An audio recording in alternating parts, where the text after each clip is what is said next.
What's going on, everybody? Welcome to the Boston Sports Summit. I am your host, Tim Barnett, and we are presented by the Grid Network. And what a show we got for you today. First and foremost, we are going to be talking about the number 2 seeded AFC team, the New England Patriots. They are number 1 in the AFC East. They are number 2 in the AFC. When you look at the division leaders, as the current playoff standings would hold.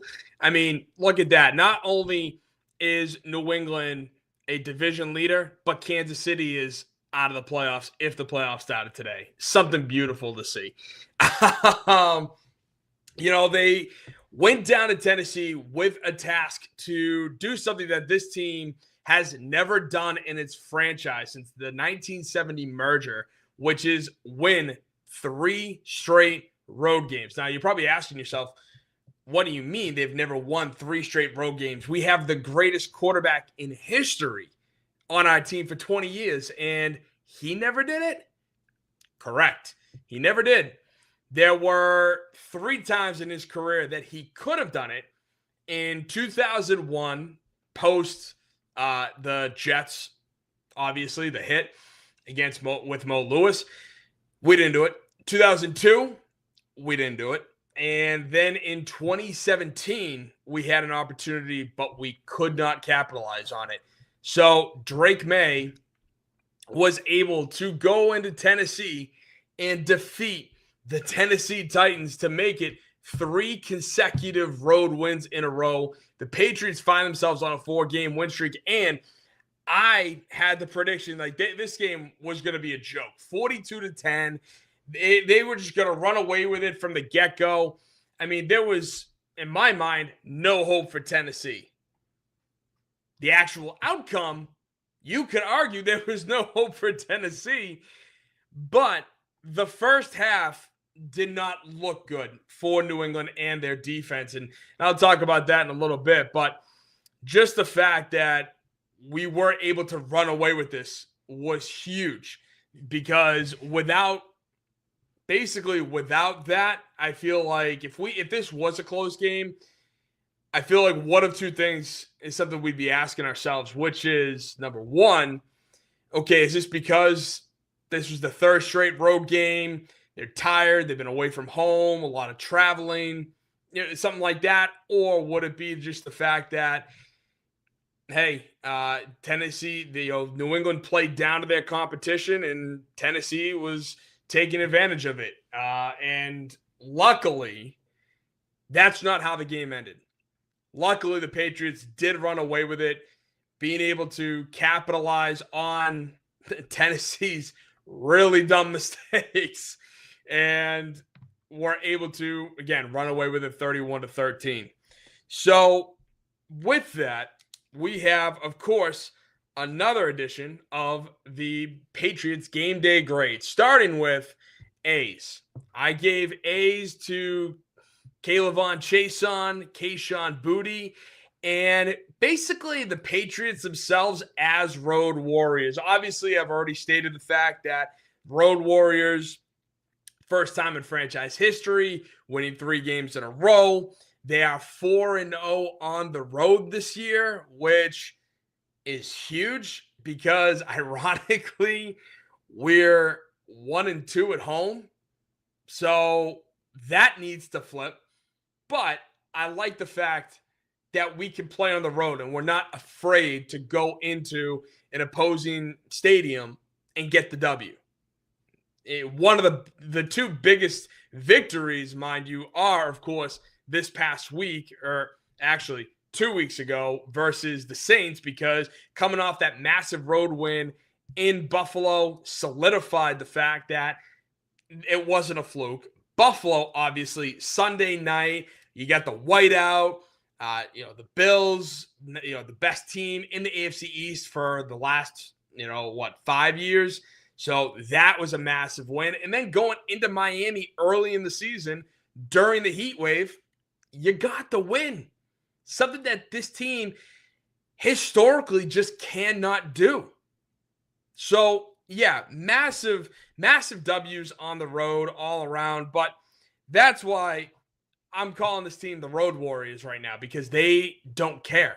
They are going into opposing territories and getting the victory, which is, Matt, you love to see it. But getting back to individual players, I have Kayshon Boutte as an A. Yes, he only had 2 catches on the day, but obviously he had that big first down catch early in the game, kind of when we needed it.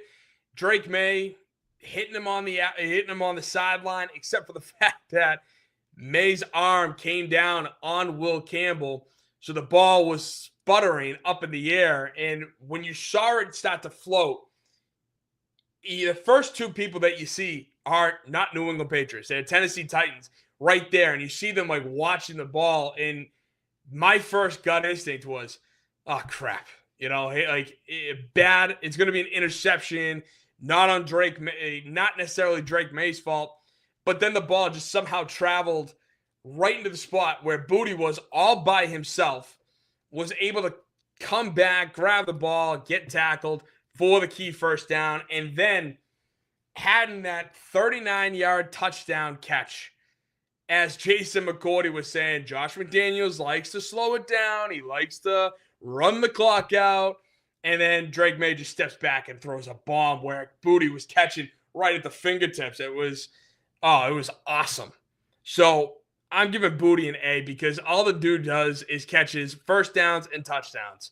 Him and Drake May definitely have that connection. And while I still kind of believe that this team is weak at the receiver position, I don't see it as necessarily a need. I don't feel the need to go out and get a high-profile receiver. Now, if a high-profile receiver falls in our lap for a 5th, 6th, 7th round pick, all right, done. Sure, I'll take that in a heartbeat.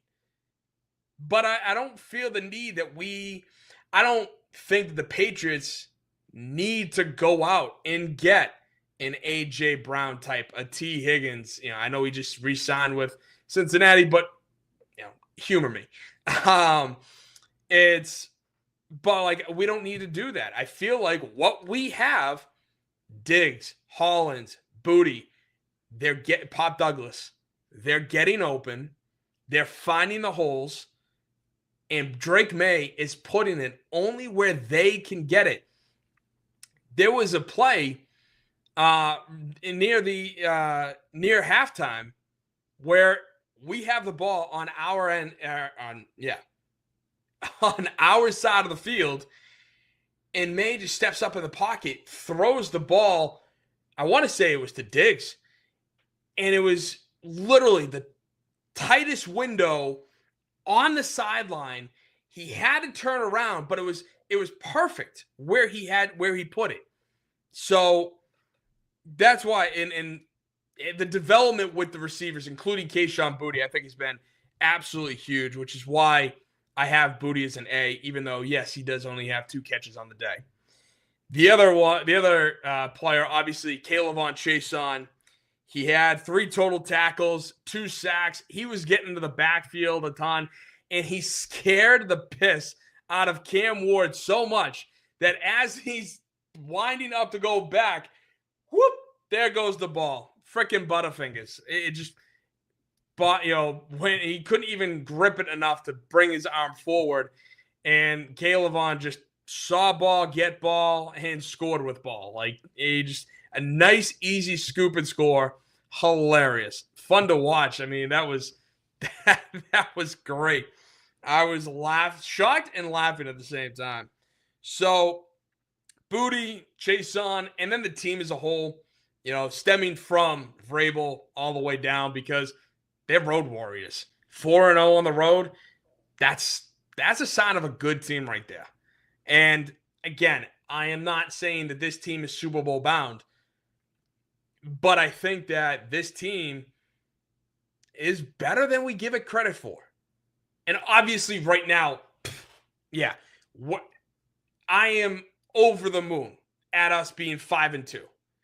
Do I think we're going to win the rest of the games every single year, or the rest of the year? Of course not. But there are certain things that we're going to need to work on. I'm going to talk about that later in the grades.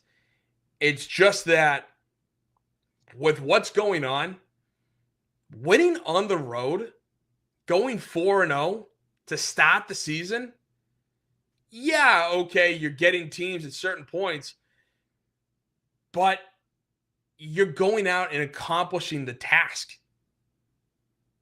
The coaches are putting together a very good game plan, and you're going out and executing it. So even though I can sit here and say that wide receiver group is not elite, that, we need help on the offensive line. We need help in the running backs. Our DBs are looking terrible. We're all going to talk about all that. But with all that being said, I am not saying it from a standpoint of they are god-awful, they suck. We're downhill, there's no hope. No. They suck compared to what they could be. And if they could reach their potential, they're going to be very, very good. If not, kind of elite. So that's my A's. Road Warriors, big one. Then for B's, you might be a little bit surprised here. Drake May, Ramondre Stevenson, Marcus Jones. Now, of course, the big one, Drake May. You're sitting there thinking to yourself, Tim, Drake May set the franchise record for completion percentage, going 21 of 23, over a 90% completion percentage. Why is he at a B? And I'll tell you why. Because while he did go 21 for 23, 222 yards, 9.7 yards per pass attempt, 2 touchdowns, 0 picks, a 135 passer rating, and a 96.3 QBR, he's reckless running the football. What can I say? What Drake May did running the football, while it was great, while he understood his task, understood that, hey, right here, there's no one open. I got to tuck it and go. And he did. And he picked up a lot of yards. But with that, he got concussed. Let's not try to pigeonhole that. He got twisted around, slammed his head on the back of slammed the back of his head on the ground. And it was the fact that it took the referees as long as they did not to come over and say, hey, Drake, you got to go. You literally saw him. It was right clear as day on the camera. He got up to his knee, and you could just see him go, like, whoa, I took a shot right there. I gotta wake up, If we're gonna continue to be the number one team in the AFC East, if we're gonna continue our pursuit at the number one overall seed in the AFC, Drake May has got to play all 17 games. And while they mentioned it on the broadcast, saying that he played baseball and that him sliding is natural for him, unlike some other quarterbacks out there who can't slide to save their lives, Drake May is also not, a jack dude yet. He's still kind of scrawny. And with some of these big guys coming around the corner, he's running. He could get taken out right from the side, and God forbid he gets severely concussed. And now we have to rely on Josh Dobbs. Josh Dobbs, who, mind you, when he played, he was perfect for what he did. Perfect for his role on Sunday when he came into the game. But Drake May needs to still slide. He still needs to get down and not take unnecessary hits, especially hits to the head. In today's day and age, with concussions being what they are, he's going to get pulled and he's going to be held back for multiple weeks. Now, he's fine. I don't expect him to miss any games right now. But it's down the road. It's the future. If he keeps running like this, scrambling like this, he needs to get down. when he's got the first down, get down or run out of bounds.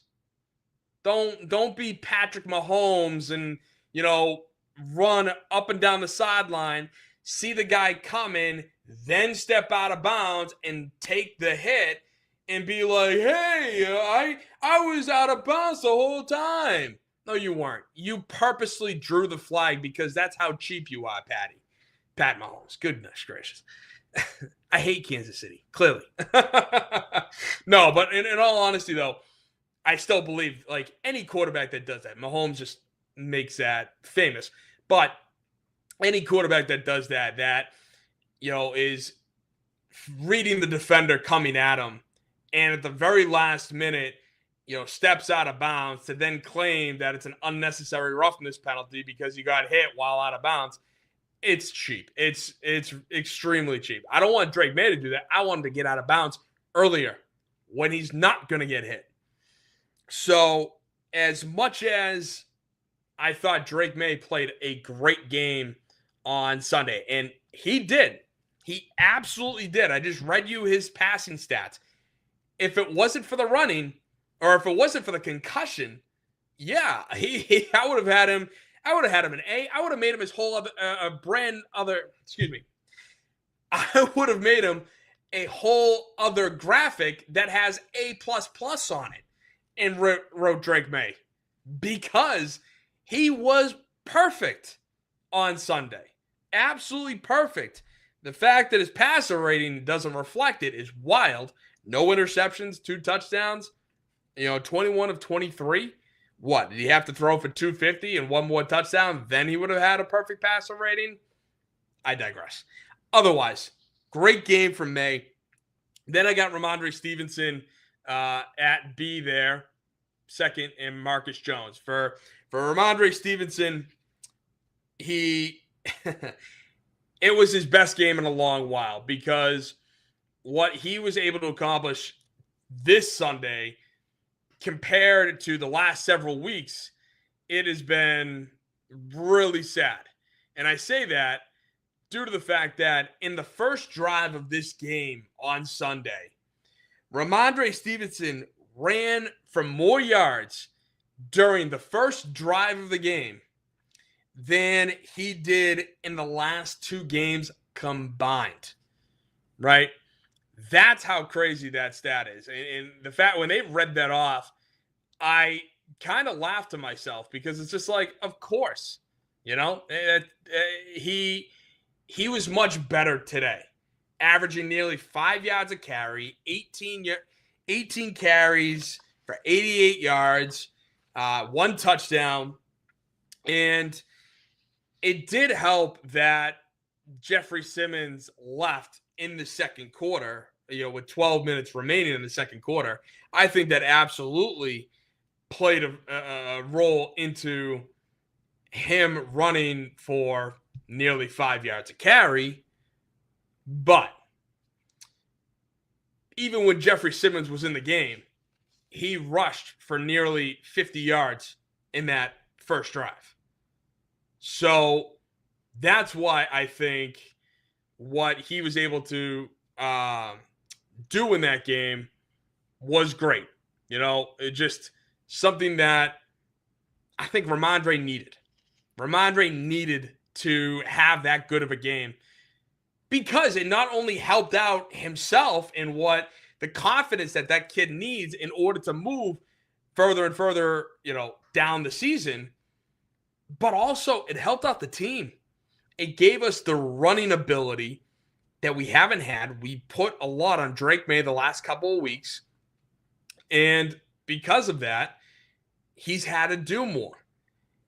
And the fact that Ramondre was able to run the way he was, you could see Drake May kind of settle down and relax. Yes, Drake May, probably had about, 26, or actually, I'll give it to you.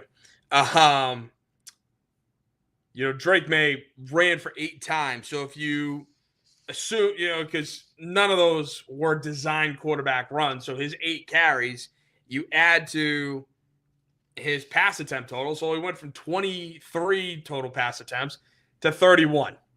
While that's still on the higher end, it's not terrible. But Ramondre was there for nearly 20 carries. And because of that, he was steady as a rock in this game. And it was good to see finally some boost to the offense by getting the running game going. Then I got Marcus Jones. Obviously came up with the one interception. Great play. But he was just all over guys. Again, he was very solid as a defender, just being in coverage. Again, Marcus Jones having a career year so far through 7 games.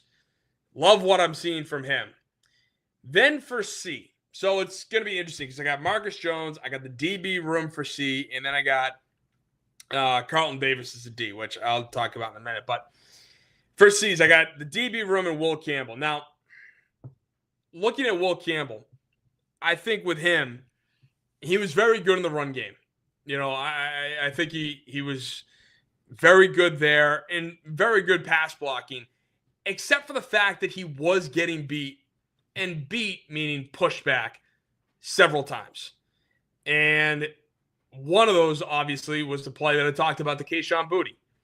Will Campbell was getting pushed back, and had Drake May held onto the ball for another second, and if he tried to step up into the pocket, that would have been a sack.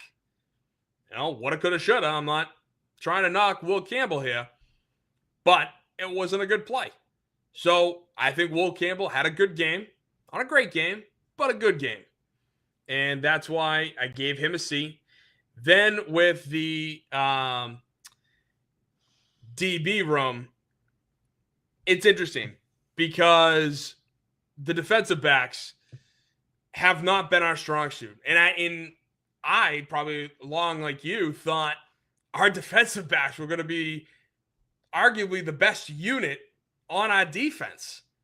I mean, yes, we had the addition of Milton Williams to Christian Barmore, Harold Landry on the D-line. Like, it was going to be a competition. Who's better, the D-line or the DBs?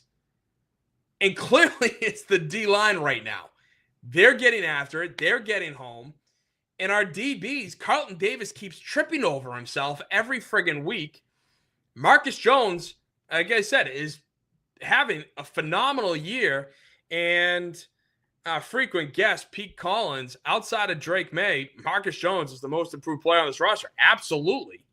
Between his punt returns, his play as a nickelback, I mean, there's no reason for us to be in base defense, basically. But Christian Gonzalez, I think, is still kind of rehabbing. Yes, he's been good in terms of his statistics, being the lockdown guy that he is. But I also don't think he's getting targeted all that often. And we were playing a lot of zone on Sunday.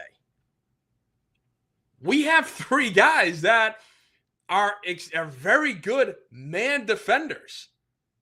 When Van Jefferson caught that 19-yard catch over the middle in the first half, I mean, I was nearly pulling my hair out with what little hair I have because I get a cut all the time. But it was, I was thinking to myself, like, how are you letting Van Jefferson beat you? And no disrespect to Van Jefferson, but he's kind of on the latter half of his career, and he's always been a third receiver at best. So that's where I was kind of a little disappointed by our defensive backs. And it just keeps, it's like, okay, yeah, we got Marcus Jones, we got Christian Gonzalez, we got the $20 million man, Carlton Davis.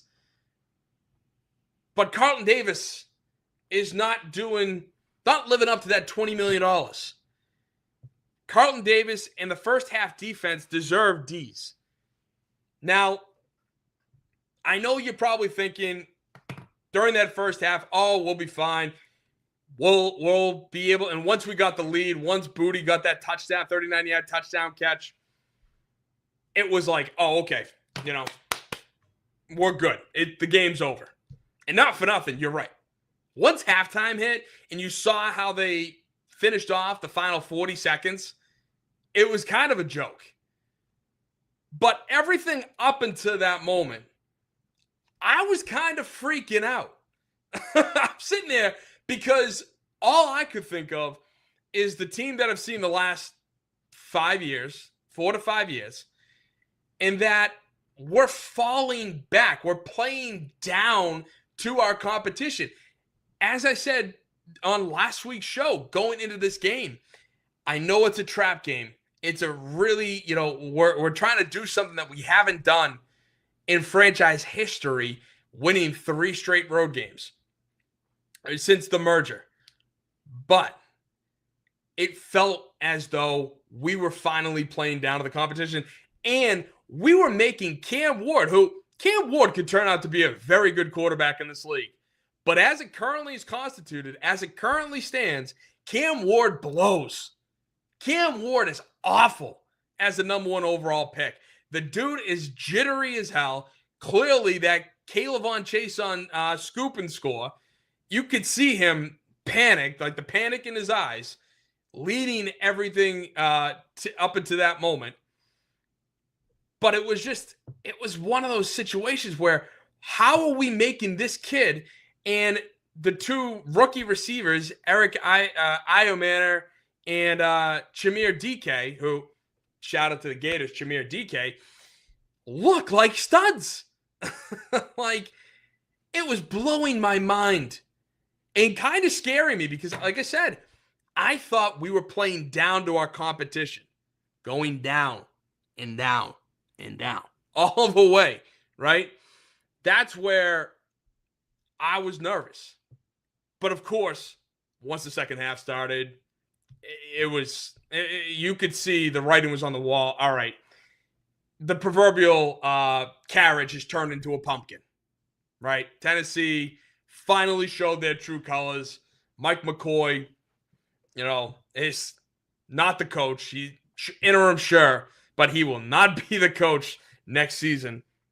And that's where, I was like, all right, good. If we're going to be playing better teams, which ironically, I don't know if we are, no. But if we're a playoff team, if and when we are a playoff team, I should say, if and when, our defense needs to get after it a hell of a lot sooner than they are. And I know it's week 7. Tim, you're jumping off the ledge already. You're going to be like, again, it's all the way down the road.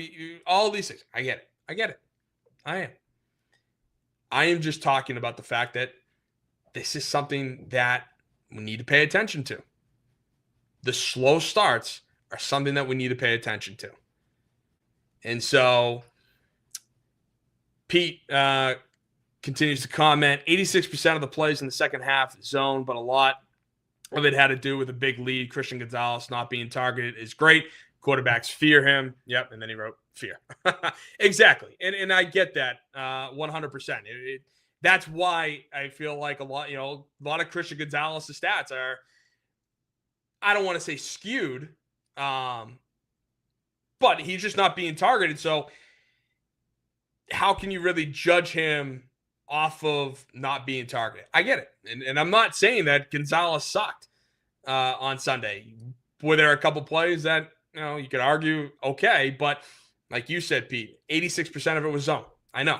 It wasn't necessarily the man-to-man coverage. I think I was expecting. So those are A through D. And then finally, I got F. I got a couple Fs. Jared Wilson, Travion Henderson. And for Jared Wilson, he got beaten cleanly on that sack on 3rd and 6 or 3rd and 8. Regardless, on the first drive where we're in the red zone, poised to score, and then within 2 seconds, Drake May's on his back because Jared Wilson got beat that easily. And then he was kind of spotty throughout the rest of the game. And I get it. He's a rookie. a mid-round pick that he's still got to get the feel for it. And I'm not, and I understand it's 7 games into his NFL career. So it's kind of hard to give the Fs, especially the 2 rookies in Jared and Travion.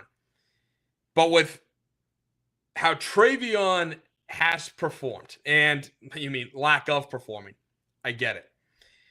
It's just, for me personally, and I bought into the hype that Travion was the guy. Or not the guy, but Travion's explosiveness, the kickoff return for a touchdown, him just being the stud. All of a sudden, the regular season hit and everything turned on a dime. Part of it, from the reports being out there, the coaches don't trust him to be out there. He had that play in New Orleans where he was running into the flat, trying to block, completely blew past the defensive line, didn't have a care in the world, and he's standing there like a frozen character in Madden, like, okay, I'm going to block. And he's blocking the air right now. So Travion in this game had 2 carries on 9 snaps for 5 yards. He clearly hasn't been given the opportunities, which is why I know it's hard to put him at an F. Same with Jared Wilson. Both rookies, 7 games into their career. I'm not saying these guys are awful, that they're bums, that they need to be gone. I am not saying that at all. When it comes to Travion Henderson, I bought into the hype so much that I'm a little sad the fact that something flipped and he hasn't, you could argue, which I don't know if that's the case or not, but learn the playbook. If he doesn't know the playbook, I understand why the coaches wouldn't trust him. If the rumor is the coaches don't trust him, I feel like part of it is the fact that he hasn't learned the playbook. Or if he has learned the playbook, he isn't hitting the holes properly, or he's not blocking properly. He's missing key assignments. And so that's what makes it hard. And after what he did and accomplished in the preseason, it sucks. It's hard to see how his usage has just keep dwindling further and further and further, especially with Antonio Gibson injured and done for the year.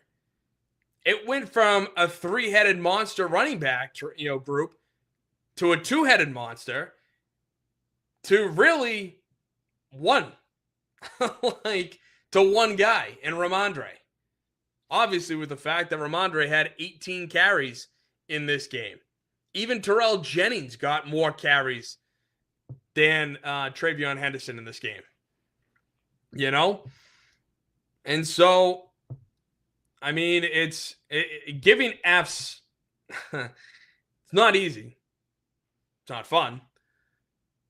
But I do believe that there is hope. It's just a matter of we're 7 weeks in, and there are some things that, obviously need to get cleaned up. Now, we got a couple comments. Our bleeping city with Mikey 2 Guns. What's going on, brother? Pat's finally playing at home again. I know. 3 weeks. 3 weeks. Feels like it's been a month and a half since they've been at Gillette. And then Pete, it's kind of like Rivers. He comments Revis. He never got targeted, so never had gaudy interception numbers. And then Jared Wilson to the bench. Play him at center next year. Yeah. You know what? I think that's not a bad idea. I think throw Ben Brown at the left guard position and train Jared Wilson to play at center, because right now, Garrett Bradbury is kind of living up to the hype of kind of being average at best. He still has a ton of issues, especially in the run game. So if we could get Wilson to feel comfortable at center and just work with him, Doug Marrone being the offensive line guy that he is, I think it would be a great situation. Train him up And then next year, Wilson will be ready to go. We can get rid of Bradbury. Everything will be good from there. Now, talking about Drake May, I was having this conversation with a couple of people, especially in the Grid group chat. We're talking about MVPs. It's week 7. Obviously, now's the time to start talking MVP talk. 7 games in the 17-game schedule. Oh, yeah, we get the MVPs now. Regardless, I think right now, how can you not have Drake May as a top 3 candidate for an MVP favorite? When you're looking at the stats, number 1 in completion percentage at 75.2%. 8th in pass yards, 1,744. 3rd in yards per attempt at 8.6. Tied for 8th in 12 passing touchdowns. 4th in quarterback rating at 76.8. And 2nd in passer rating at 116.4. And actually, I would argue that he's number 1 in the passer rating category. Why? Because Lamar Jackson, who has only played 4 games this year, holds the passer rating crown right now at 130. But he's been injured and on a bye. So they don't have the same amount of games. Lamar's been injured. He went out on a high note, you could argue, with that being the case. So that's why I'm looking at that going, Drake May's done it in 7 games. So I would argue, yeah, he's number 1. Drake May clearly is one of the top 3, should be one of the top 3 at least MVP candidates out there, because not only is he putting up the numbers, but he's also leading his team to victory.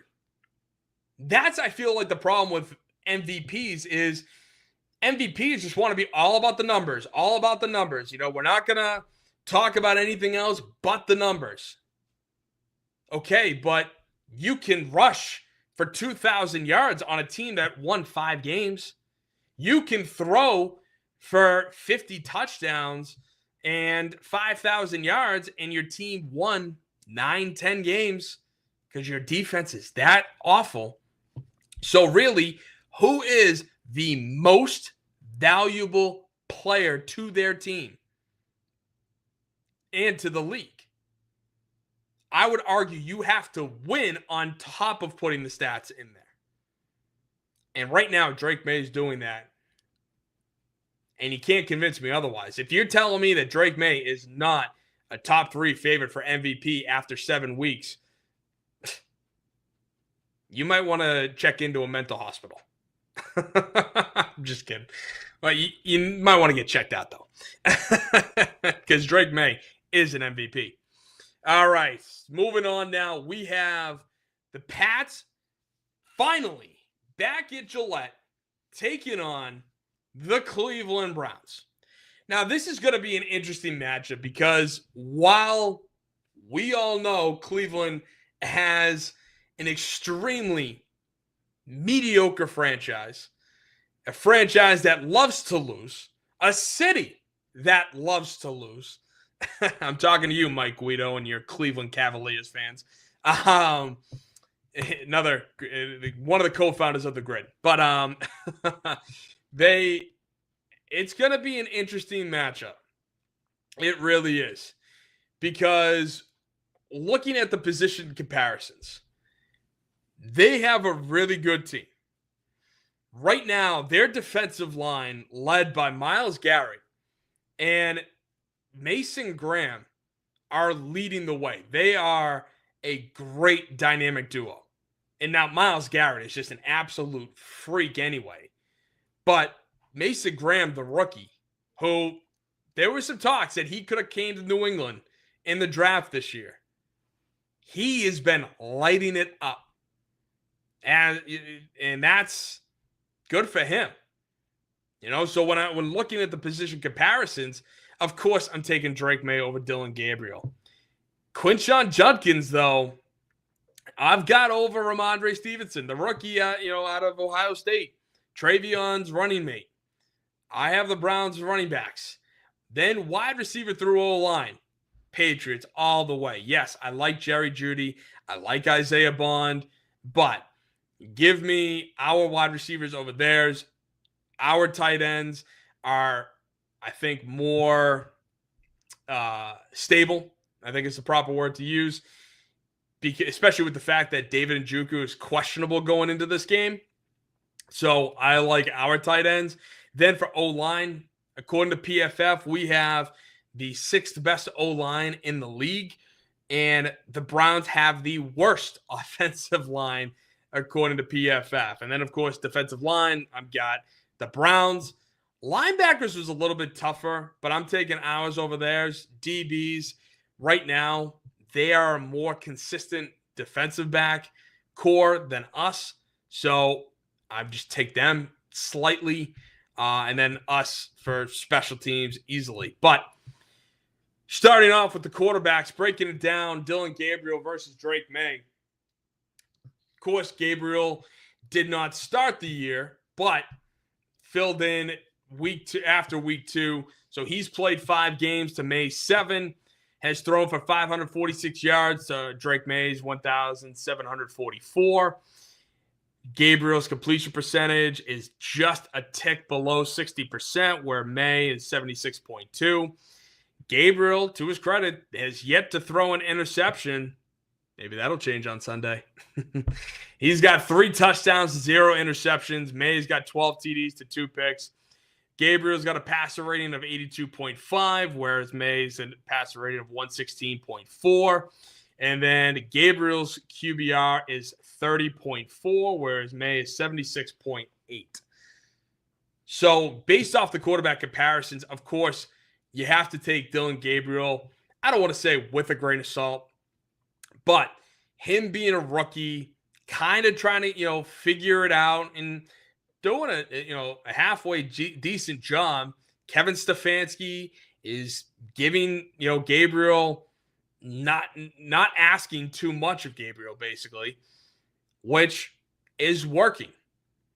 As you can see, Gabriel has yet to throw an interception, which, hey, as long as you're not turning the ball over, I feel like that's a massive thing you want to talk about with your young quarterback. Don't turn the ball over. Take the play that's available to you. And that's what he's doing. When comparing offenses and defenses, the Browns' offense absolutely blows. Their pass yards per game is 178.3, which ranks 30th in the NFL. They rush for 92.6 yards per game, which is 28th in the NFL. And then their points per game is 16.1, which is 30th in the NFL. So right then and there, that should be a cakewalk for the Patriots defense, because yes, the Pats allow 235.7 pass yards per game, which is 24th in the NFL, but they only allow 77.1 rush yards per game, which is 3rd in the NFL, and they only allowed 19 points per game, ranking 5th in the NFL. If that's the case, come on, Dillon. Beat me. We're going to shut down Quinshon Judkins, and I want you to beat me. That would be my game plan going into this week. Force Dillon Gabriel to stay in the pocket and have him dissect you. Of course, I've talked about our defensive backs a lot, but I still believe they can live up to the height that they are, that they bring to the table, of being Gonzalez, Carlton Davis, and Marcus Jones. It can still work. But then when you flip the script and you're talking about the Pats offense versus the Browns defense, the Pats throw for 239.9 pass yards per game. Basically, 240 pass yards per game. We are 8th in the NFL throwing. Then we rush for 103.4 yards per game, which is 22nd. Obviously, our running backs have not lived up to the hype there. But we have able to score 25.8 points per game, ranking 8th in the NFL. All right, not bad. Top 10 in a couple categories. and a little below average in running, but no big deal. Then when you look at the Browns defense, they allow 173.7 pass yards per game. They are third in the NFL. They allow 82.4 rush yards per game, just below New England at fourth in the NFL on defense. And they allowed 21.7 points per game, which is 14th in the NFL. They have a very, very, very good defense.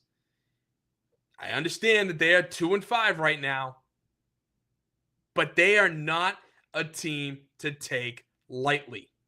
This is not a team where they're the Cleveland Browns of old. Oh, yeah, we're going to just walk into Gillette Stadium. The game is over. Once they see the flying Elvis logo, it is done. We automatically win. All right, 6-2. Let's go on to week number 9. Nope. That's not going to be this week. I think this is going to be a knockout, drag-out fight where it's going to be a close game, I think, throughout most of it.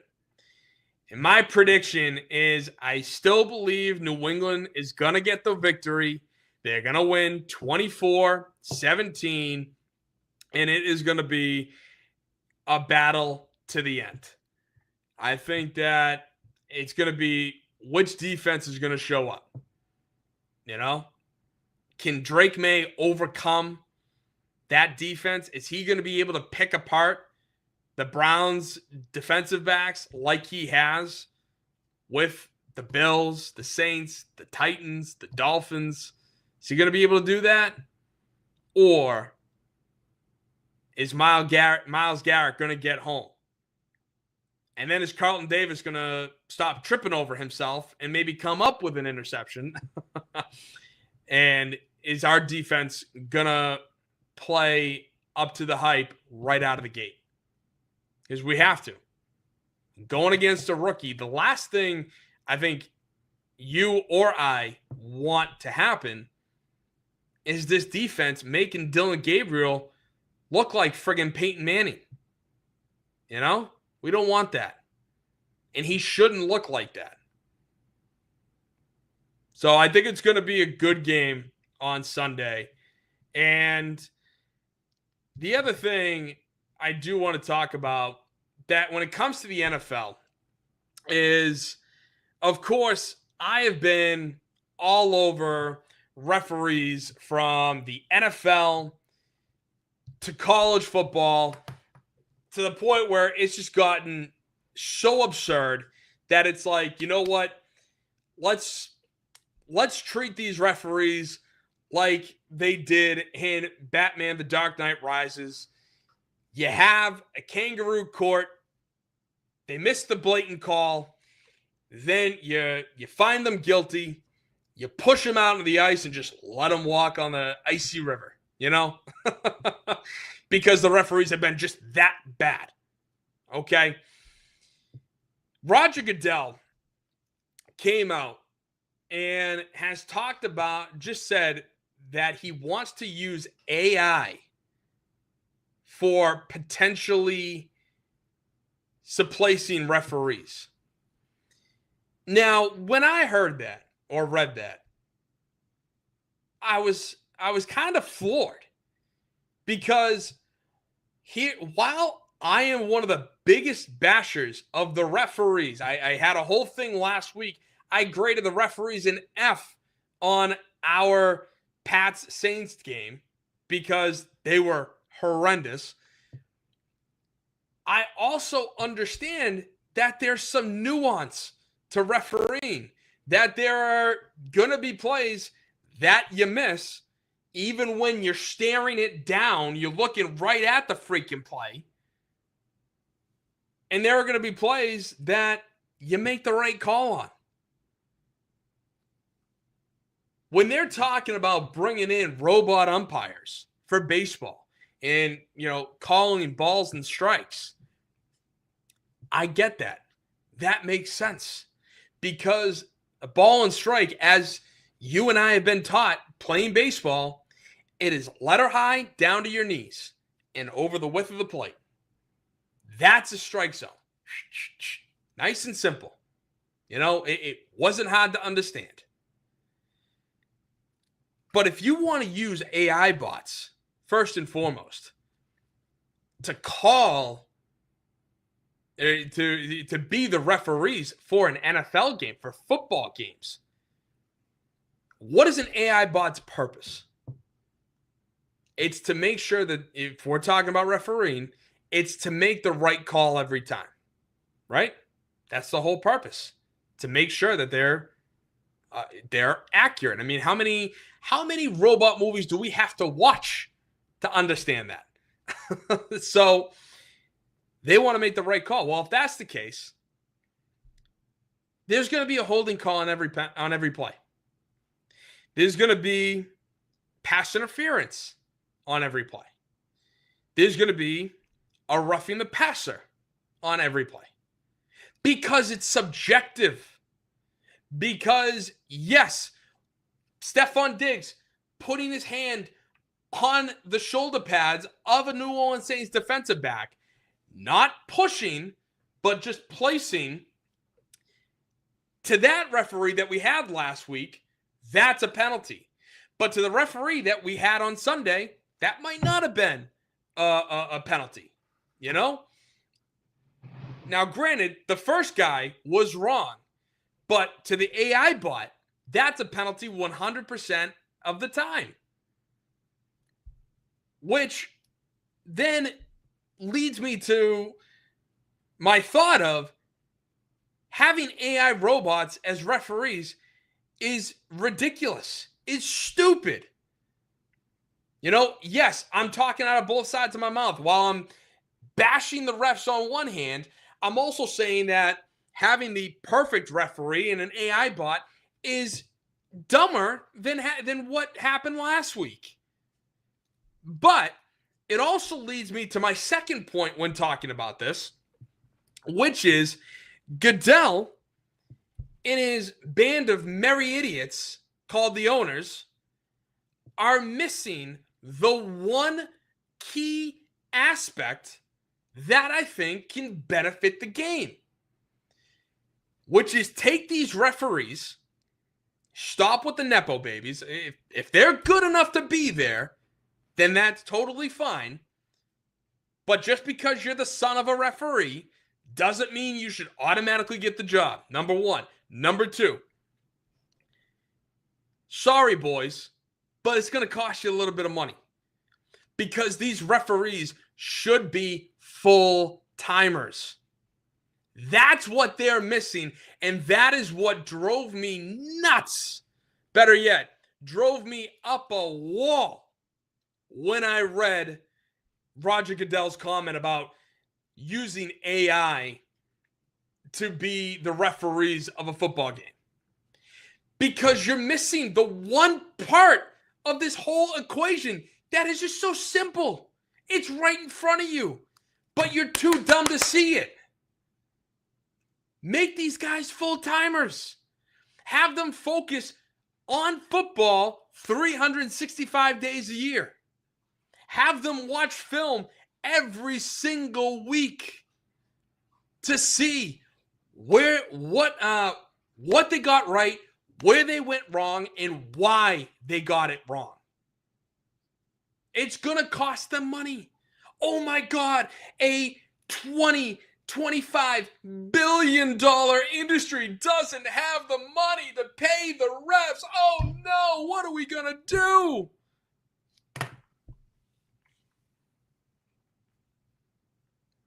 Do you not hear the absurdity in that?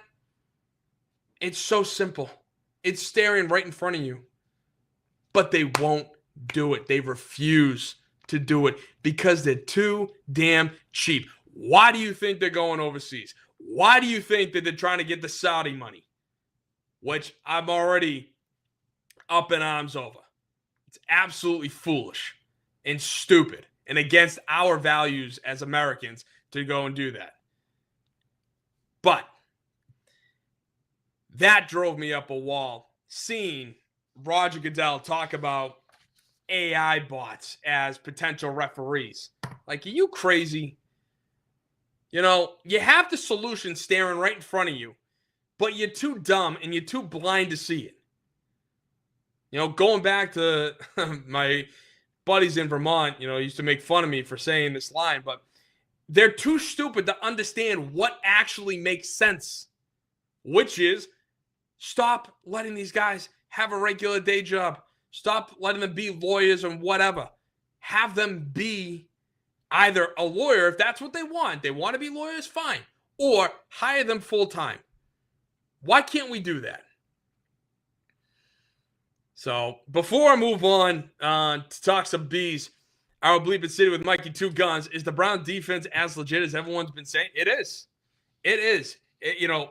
Myles Garrett is playing next level. And he's been unreal, like really fun to watch. Now, yes, they add 2-5. But again, as I pulled up with the stats, I mean, that's their offense. Defensively, look at that. 3rd, 4th, and then 14th in the NFL. The defense is good. It's just that they don't have a good quarterback to lead them the way. They had Joe Flacco for a couple of weeks, sat his ass and traded him to Cincinnati for Dylan Gabriel. And then look at what Joe Flacco did with 2 elite wide receivers in Jamar Chase and T. Higgins. Everyone's pissed off that Cleveland made an in-state trade to Cincinnati because look at what he did in Cincinnati. It helps when you have 2 stud receivers, 2 number 1 receivers, basically, on your team. Meanwhile, yes, you have Jerry Jeudy, you got Isaiah Bond. They're good players, but they're no Jamar Chase and T. Higgins. I can tell you that much. So that's, Mikey, the Browns defense is absolutely legit. Absolutely legit. Now, it's going to be interesting to see what Josh McDaniels and the offense can come up with if we can continue to run the ball like we did, this past Sunday against Tennessee. I don't see why we can't win this game and win it going away. I just think that this is going to be one of the best defenses that Drake May has seen all season. And that's what is going to scare me. And it's going to be interesting too.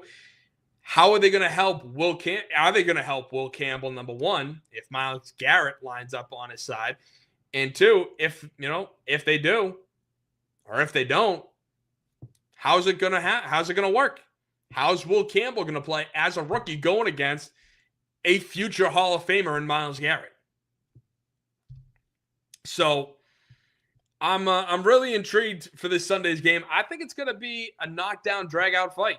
I really do. I don't think this is going to be a game where the Patriots are going to run away with it. I hope they do. I hope I can just kick back on Sunday afternoon and kick my feet up, have a beer, and just be like, in the middle of the 3rd quarter, because I know the game's over. But, hey, we'll find out. So moving on now, talk about some Boston Bruins. You had Brad Marchand's emotional return last night, which the first time I watched it, maybe it didn't hit me yet, even though I knew he was a Panther. He won the Cup. Obviously, he was following it. But then when I watched it back,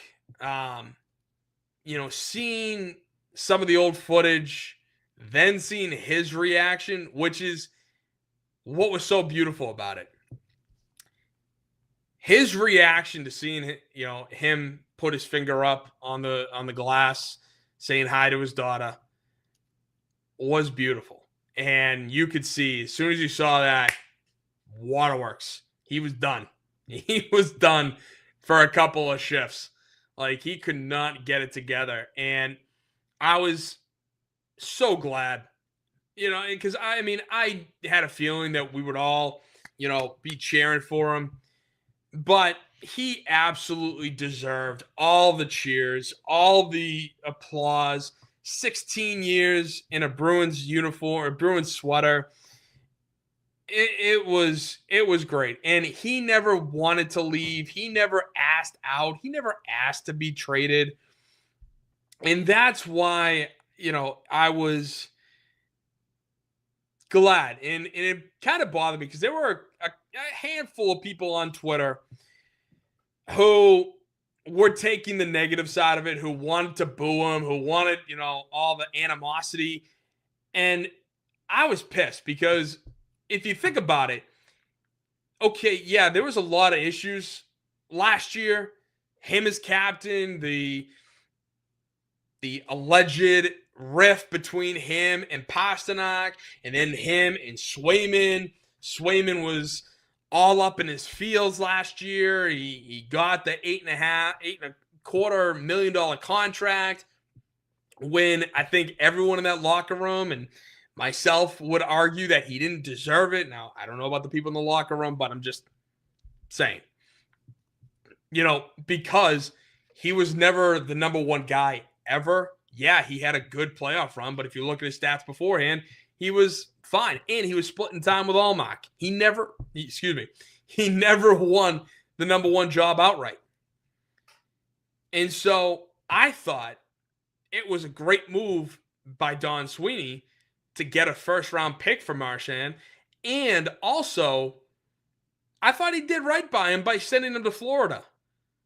Now, call me sacrilegious with what I'm about to say, but as much as, yes, I hate Florida for ruining a perfect season in 22, 23, I don't look at them as a hated rival like I would with Toronto, Montreal, or the Rangers for that matter. If we traded Marchand to any of those three teams and then they went on to win a cup, yeah, that would hurt. That would kill me. But there's something about Florida that I know once this group of guys kind of falls out by the wayside, whether they stop playing well together, they draft poorly, they don't get the guys through the system, they aren't getting free agents, and they have to trade off these guys because they're uptight against the salary cap and they can't re-sign Kachuk or Barkov or whatever. You know what I'm saying? So once they fall off the cliff, you and I know full well that all the fans that are there now, they're going to be gone. They're going to be back at the beach. They're not going to give a damn about the Panthers again until they get good in another 20 years. Like that's just the reality of it. As I know a buddy who is a diehard Panther fan, and I think he's one of three.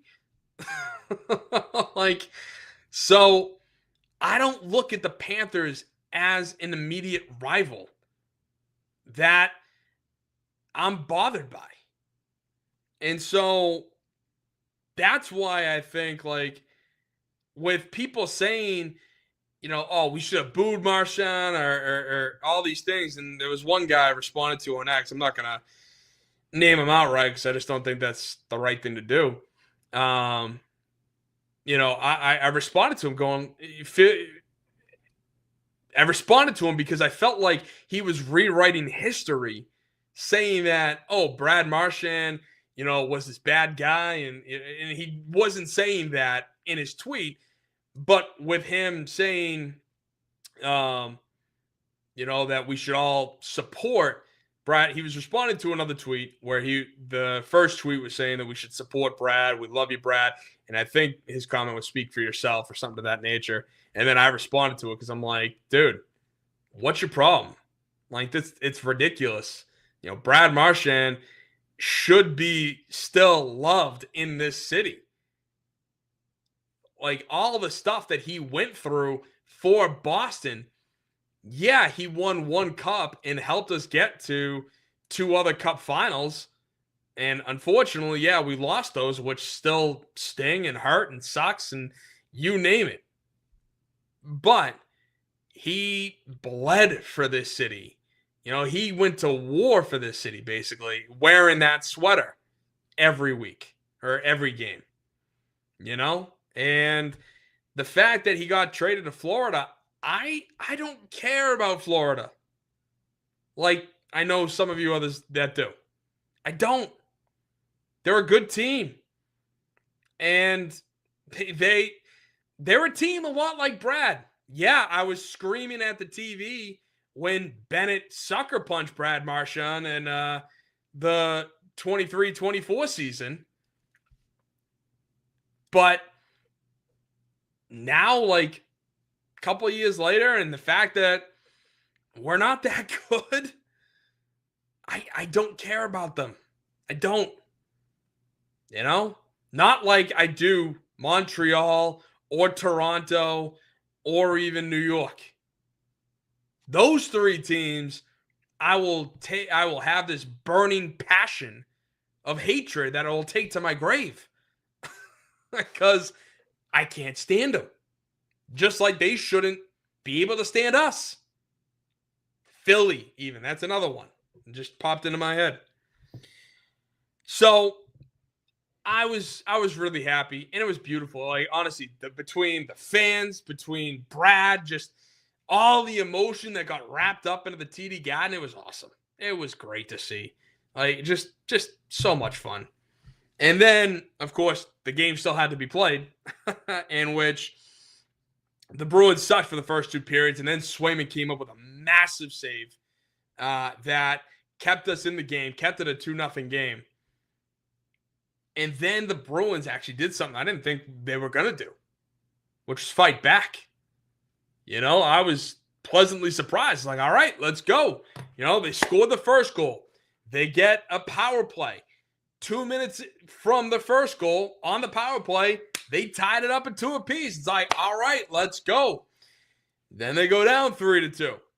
All right, the Bruins come back. They pull their goalie.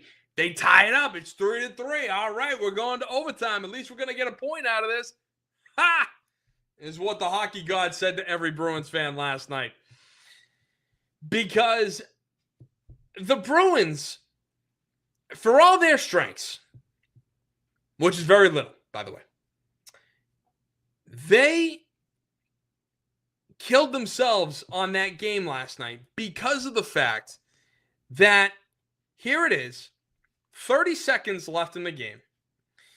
All of a sudden, you got an outlet pass across the ice. Florida's got it at your blue line, crosses into the offensive zone. They have a 3-on-2. Where were the forwards? Pavel Zacha, Casey Middlestat, Victor Arvidsson. Where the hell were you guys? Why weren't you already back before that outlet pass? Or at least making your way? The closest guy was Zacha, but it looked like he kind of gave up, near the end of that. Because then what happened is, on the far boards, Florida goes up, passes to the middleman who skates deep into the slot, basically one-on-one against McAvoy, starts veering to his left, fires right, hits off the far end of the right post, bounces over to Andrew Peeke, who's squared up to the puck, winding up just to take a big swing, just to knock the puck out of the zone, completely whiffs. Meanwhile, Swayman, when he saw the Florida guy skating to his left, Swayman was moving to his right. So as Swayman sees the puck bounce off the post, he starts looking to his left. He sees Andrew Peeke taking a big swing. Instead of pushing off, going right to left, he stands up. And as he's standing up, Peeke misses. Puck hits his skate, bounces up in the air. If left untouched, by the way, I think it would have been a goal. But all of a sudden, Sam Reinhart, from behind the net, just knocks it in. Reaches over the net, knocks the puck in the back of the net. The Panthers take a 4-3 lead with 25 seconds remaining. It's crazy. It's crazy what this team is doing.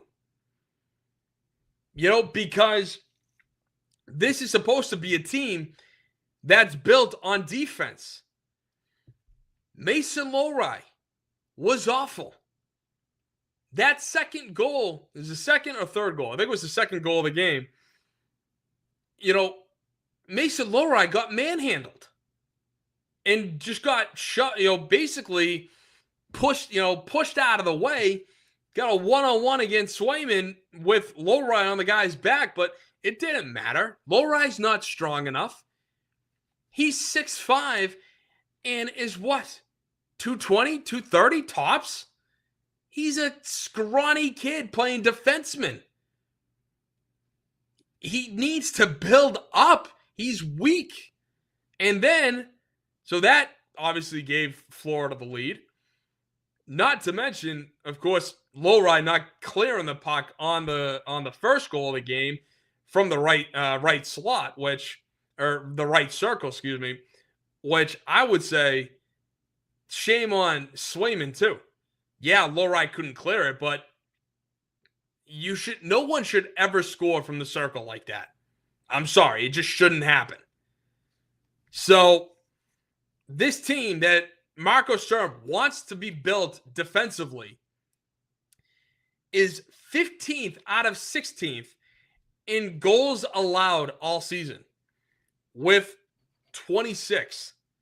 They are fourth most in the NHL, second to last in the Eastern Conference, because Ottawa leads the league with the most goals allowed at 33. Then it's San Jose and Calgary, then you. I mean, this is one of those things where, are we already in a situation where we're just going to wrap it up, call it a season? I don't think so. I don't think that should be the play. I mean, everyone wants to talk about tank for McKenna because this kid, Gavin McKenna, 6 foot, $165, or I think Penn State's got him at 5'11", 170. Regardless, he's a left-handed forward. Last year in the WHL, tallied 129 points in 56 games, 41 goals, 88 assists, and he failed to tally a point in only 3 games that year. He's currently at Penn State. So he's projected to be the number 1 overall pick. It would be awesome for the Bruins to get him and be able to hopefully replenish the forward depth and the scoring depth that this team desperately needs. But I don't want to. We're 7 games into the season. Why are we already talking about tanking? 8 games into the season. We're 3-5 on a 5-game losing streak, mind you. We're already talking about tanking, and not to mention, on Monday, Frank Saravelli, who is a prominent hockey analyst, hockey writer, has his own podcast, and he was talking on his podcast about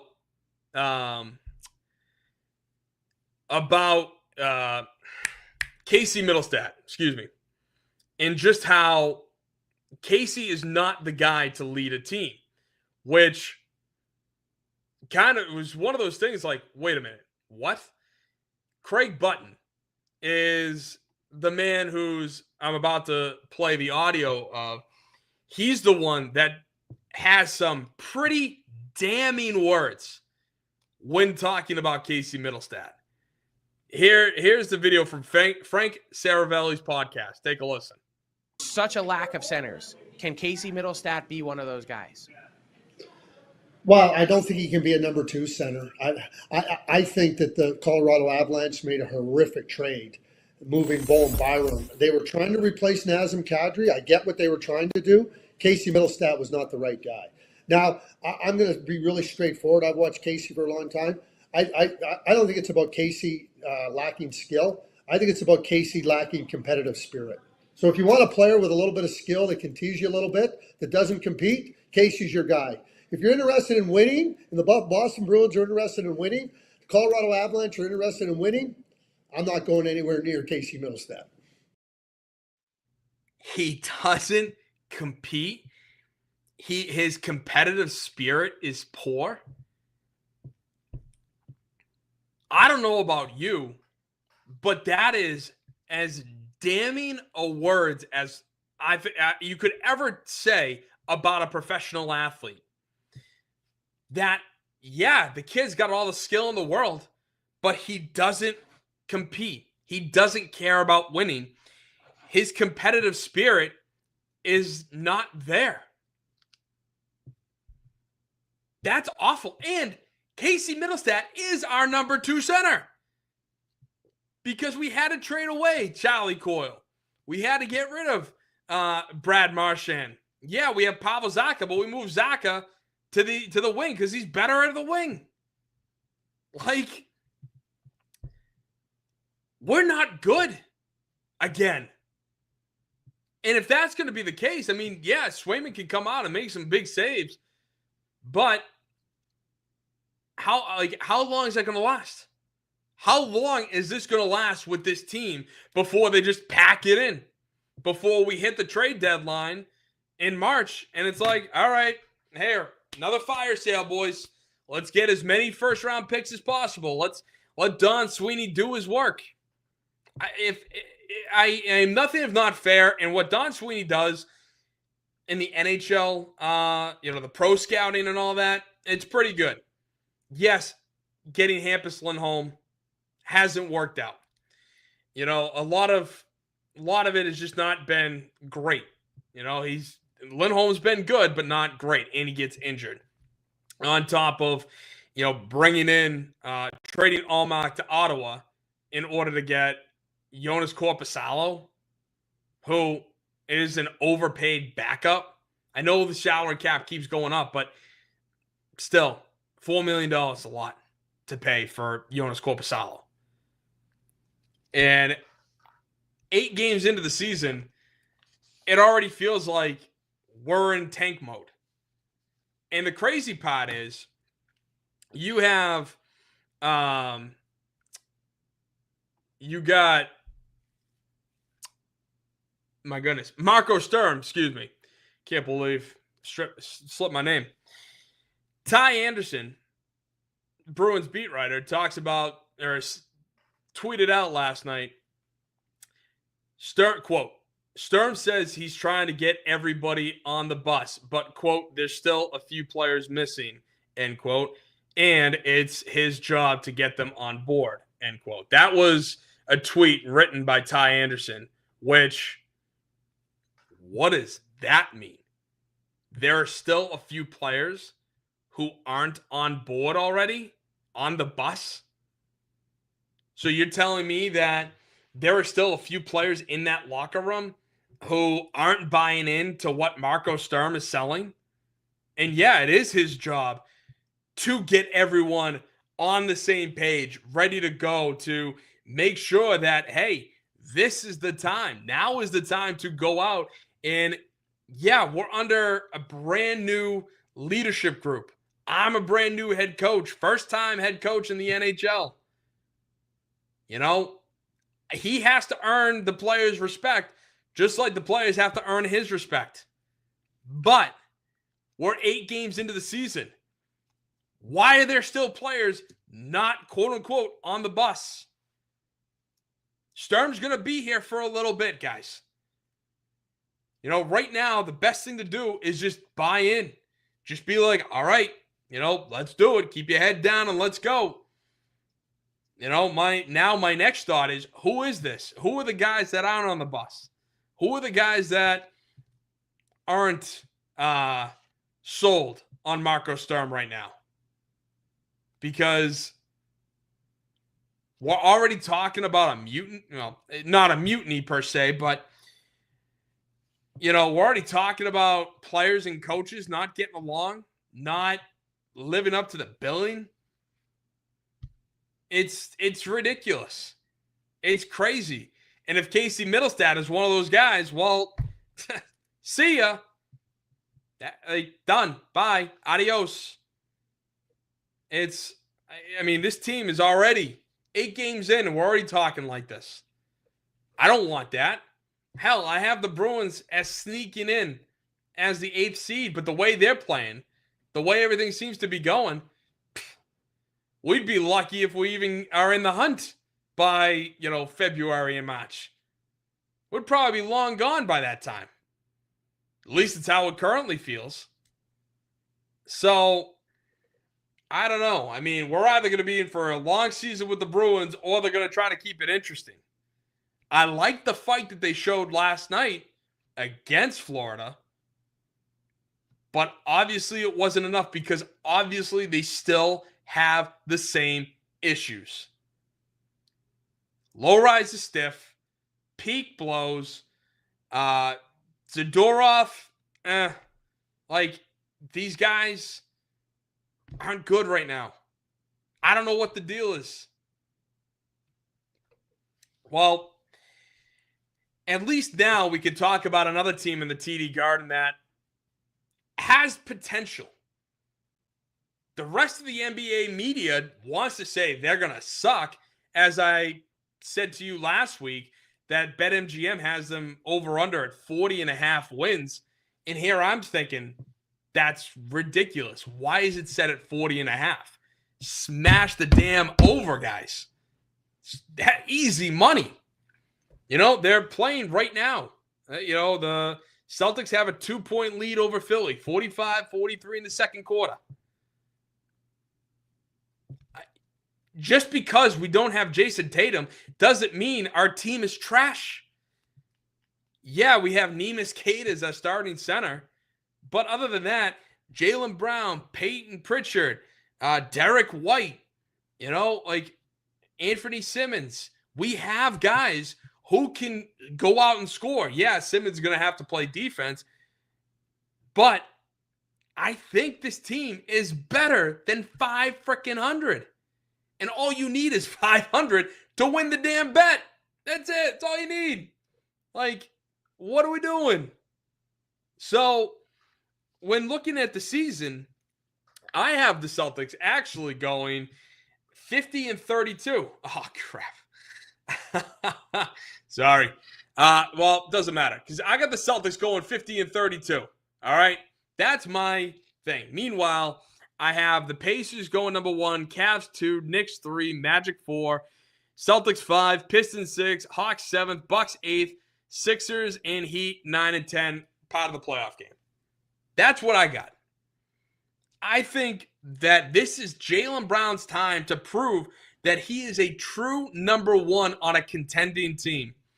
And that's going to be a huge sticky point, I think, for Jaylen Brown this season. There's no Jason Tatum. When he was first on this team, he was not the number 1 guy as a rookie. Then we got Tatum, Kyrie, Gordon Hayward, and then Hayward went out. Follow that up with now, Tatum's gone at least until February at the absolute earliest. But the whole point is to prove, Jaylen, you keep saying you're a number 1 guy. You keep saying how you're holding yourself back, that you could be the number 1 guy on a contending team elsewhere, but you're like, hey, I'm just a team guy, I'm sacrificing my glory for the glory of the team. All right, now's your time, kid. Now's the time to show that you're a true number 1, because if he shows he's a true number 1, that means we're going to be winning by the time Tatum comes back, if he does come back, which everyone's saying that, some reports have him the earliest of February. Others saying he won't come back, that the Celtics aren't going to force him to come back. Tatum's already at the gym shooting hoops, as is, off his Achilles tear. So he's coming back. But they can delay it if Jaylen Brown proves he's a true number 1. And if he proves he's a true number 1, what do you think is going to happen there? Because Jaylen Brown just signed a long-term extension 2 years ago for, at the time, a NBA, the highest deal per season in NBA history.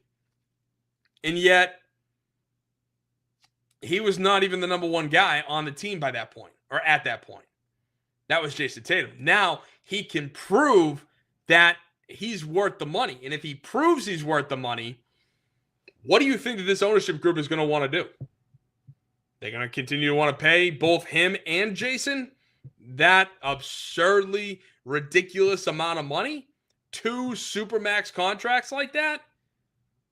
Or do you think that if Jaylen proves that he's a true number one, that they can ship him to a team that's going to pay stupid prices on that trade?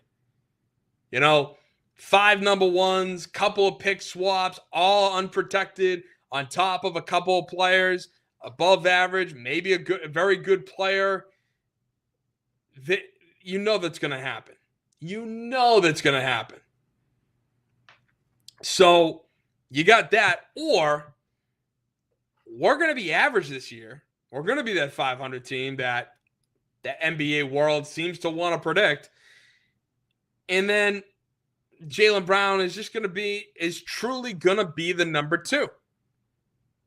And everything that he's saying about how he's sacrificed and how, it's all about the team and not him. Yeah, well, you had your chance, pal, to prove that you were a true number one on a contending team, and you didn't live up to it. I hope it's the former. I hope that he proves he's the true number one, just for, the benefit of the Celtics this year. But if it's number 2, then he's basically going to have to eat a lot of all his words that he's talked when it's come to. He's going to have to eat all his words that he's talked about when it came down to him being a true number one guy. So I don't know.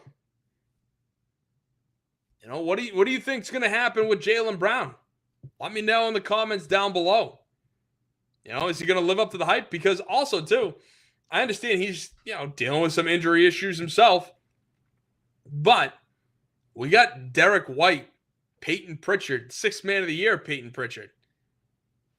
We have guys around him who can take some, win some games for us. I think this is going to be the most intriguing NBA season for Celtics fans, probably since the Bridgie Celtics of Isaiah Thomas and Al Horford back then, before, and Marcus Smart. When Brad Stevens was our head coach, and we're like, we're going to suck, guys. And then next thing you know, we're the number 1 seed with Isaiah Thomas. Those teams were fun because we weren't expecting a lot. And I'm not expecting a title, but what I am expecting is us to be a better than 500 team if and when Jason Tatum comes back at the start of 2026. I mean, is that crazy to think about? Again, let me know. Comments down below. Thank you guys so much for tuning in, sticking around, commenting. I really do appreciate it. And if you could, just please subscribe. Just a little click of the button. You don't have to. If you want to turn notifications on, when you talk at Boston Sports, that'd be great. But if you don't, hey, at least could you just please subscribe? Thank you. And you can also follow me down below. You got on Instagram, Boston Sports Summit, on X at BOS Sports Summit, Boss Sports Summit, YouTube, Boston Sports Summit, and I'm also on the Grid Network. Subscribe to the Grid Network. It's a whole host of great content over there. Guys, I want to thank you so much for sticking around. I hope you really enjoyed it. And I hope you guys have a great rest of your weekend. All right? Or a great rest of your week and weekend. How about that? All right. Well, thank you guys for sticking around. Have a great week. God bless. Thank you.